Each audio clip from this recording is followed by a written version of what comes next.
Congress party మొన్నటి ఎన్నికల్లో అనేక అలవికాని హామీలిచ్చి మోసం చేసి గద్దెనెక్కింది. మళ్లీ ఈ దఫా మరోసారి మోసం చేసి ప్రజల్ని కన్ఫ్యూజన్ లో పెట్టి సీట్లు దండుకునే ప్రయత్నం చేస్తోంది.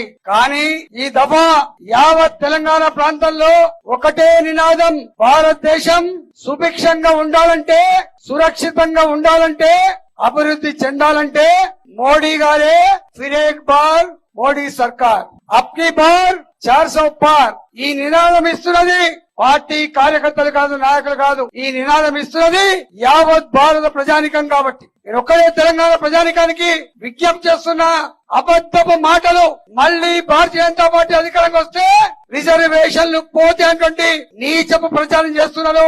30 ఏళ్లుగా గుజరాత్ లో మన పార్టీ అధికారంలో ఉంది, 20 ఏళ్లుగా మధ్యప్రదేశ్ లో అధికారం ఉన్నది, ఇవాళ 10 ఏళ్లుగా మోడీ గారు ప్రధానమంత్రిగా చలామణి అవుతున్నాడు.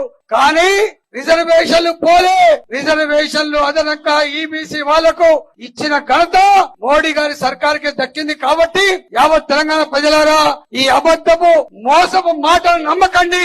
అనగారిన వర్గాల ప్రజానికానికి హక్కున చేసుకుని అధికారం కట్టబెట్టిన పార్టీ భారతీయ జనతా పార్టీ మాత్రమే. కాబట్టి రాబోయే కాలంలో తెలంగాణలో గౌరవనీయులు అమిత్ షా గారు తొలిసారి వచ్చినప్పుడు 12 సీట్లు గెలుస్తాయని చెప్పి చెప్పిండు.